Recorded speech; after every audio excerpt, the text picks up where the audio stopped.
Hello everybody and welcome to our YouTube channel. Thanks for stopping by. In today's video we're going to show you how to do a repair on the GB120 carry-on.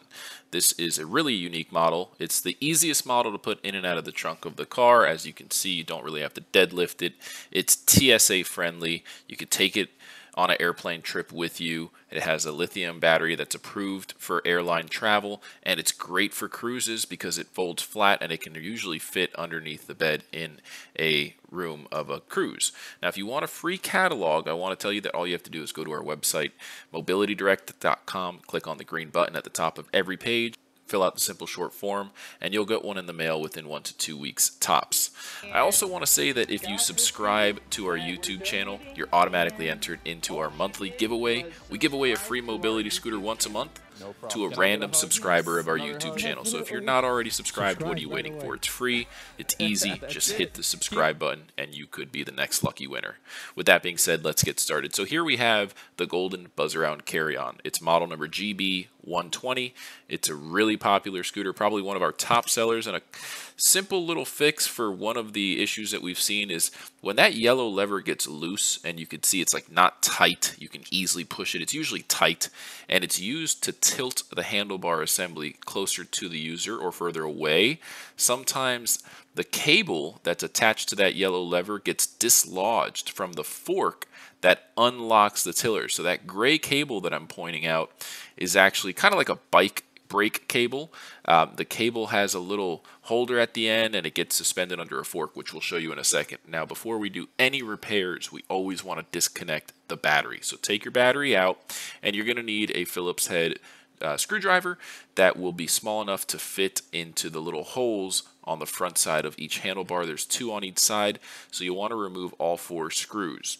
And make sure you take note of where each screw goes, because they're all kind of different sizes and they need to go back in the exact same order. So there's 4 along the handlebar and then 2 on each side of the dash at the top of the tiller assembly, 1 on the right, 1 on the left. So we're taking out the one on the right first, and then you might want to give it a little tap for the screw to come out. A lot of the times the screws stay in the housing, so you'll have to tap them out. Just be careful not to lose them. So now we did the one on the right, we're doing the one on the left. We're fast forwarding a bit to save time, and now we have a total of 6 screws out. There's going to be 1 more right underneath the screw-in fuse. You'll notice that the tiller assembly becomes loose once you get the first set of 6 screws out, and then you'll need to remove that 7th one, which is right where we're showing you. It's right underneath the screw-in fuse on the back side of the steering column, right above that hole that is used to hold the seat when you take the seat out. So now that you've got all 7 screws out, you can see the dash is completely free. And you want to be careful, don't pull hard, because there's a lot of cables going from the battery meter, the ignition, the speed control knob, and it's all connected to a little board on the inside of the dash. So you want to carefully get in there. Don't yank on anything, because if you yank too hard and those clips get broken, then you're in trouble. So remove each clip. They're color coded. We're starting with the yellow and then the red, and there's 2 black ones that you'll want to remove as well. The good thing is that they're color coded, so when you're putting it back together, you can use the color coded receiving ends for those connectors and not have to worry too much. There are 2 black ones, but one is a 2-pin black connector, the other one is a 3-pin, so you're not going to really have the opportunity to put them in the wrong space. If they don't fit, then you know it's not the right connector. So we've got all 5 of the connectors out. We're just showing you here that there are some wires going to each component, the light switch, the horn button. It's pretty easy to work on this unit. If you need to replace a button or a switch, they're modular. So you just order the part from our website. We have all of the parts listed on our website. And we're going to remove the PCB board. Now there's 2 screws. Be careful, there are some little white washers underneath the board that the 2 screws go through. So we're taking out 1 screw on the right, 1 screw on the left. I recommend getting a piece of masking tape, wedging it under those washers so that when you remove the 2 screws that hold the board in place, they don't fall into the assembly of the dash and they get lost in there. That does happen. So from experience, I've come up with this technique, which is pretty ingenious if you ask me. So the tape will hold the washers, you won't lose them. And now we're showing you the yellow lever exposed. So there's that brake cable that's held down with a washer and a bolt. You're going to need to get an Allen key set, get the right Allen key size to loosen up that bolt, and when you loosen that bolt enough, the washer that's holding down that cable is going to get loose. And this is what happens when your lever is loose and you're not able to tilt the handlebar, is that cable is getting loose and becoming dislodged like it is now. So we've purposely dislodged and loosened up that cable for demonstration purposes. Now the other end of the cable down at the bottom where the steering column pivots and rotates, or I'm sorry, angle adjusts rather, there's a fork.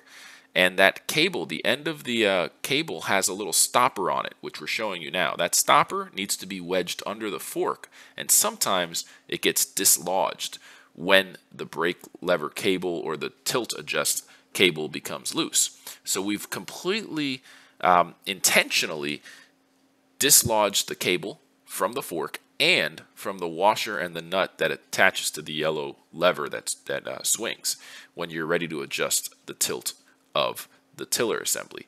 And we're going to fix it now. So to fix it, you'll probably need a pair of needle nose pliers. You'll want to get that little stopper at the end of the cable and bring it underneath that fork. And you'll want to make sure that the cable is fitting in the groove in between the two ends of the fork. Once it's wedged in there, you'll want to grab the top part of the cable and pull on it, make it tight so that it's wedged underneath that fork with the stopper on the other end. So when you pull it, now there's some tension and that stopper's under the fork. And remember, that stopper is used to pull that fork upwards, and that's what allows the whole tiller assembly to start tilting. When that fork goes up, it basically releases the system so that you can tilt the handlebar. And you'll need to get that cable underneath that washer again, so you might need to loosen up that bolt quite a bit.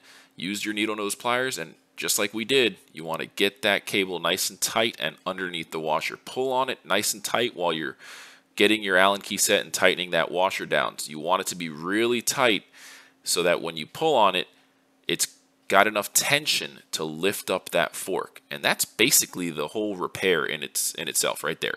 So once you start pulling that lever and you see that the fork's going up and down, you'll be able to tilt your tiller assembly again. It's a pretty straightforward repair, a couple of steps involved. And when you're putting it back together, just make sure you get those washers in there under the board when you're screwing the two screws back in. And again, it has color-coded connectors. The male and female ends are color-coded. You do have one black, there's a 3-pin connector, and one black that's a 2-pin. Then you've got the two other ones, which are red and yellow 2-pin connectors. So just make sure you find your way in with all those connectors. And with this video, you can see that there are a lot of other components within the dash that you can repair pretty easily. I will note that when you're putting the handlebar assembly back together, you're going to need to play with the ergonomic grips on the handlebars, get them wedged in. If you're not careful and you try to put it back together without the rubber pads on the handlebars kind of wedged into their grooves, you'll find that the screws won't go all the way in, and you could see the seams kind of open. So you will need to wedge them in there and just put all the screws in how you did when you took them apart. It's pretty straightforward.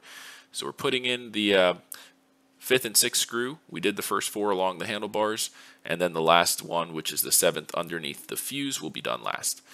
So that's it. I hope this video has been helpful. We have tons of other videos, so check them out on our YouTube channel. Remember, subscribe for a chance to win a free mobility scooter once a month. I'm Sergio with Mobility Direct. Thanks for watching, everybody. Have a great day. Before you go, please don't forget to subscribe to our YouTube channel. Just go to YouTube, search for Mobility Direct, and hit the subscribe button. You can also enable notifications. That way you get notified whenever we release new videos just like this one.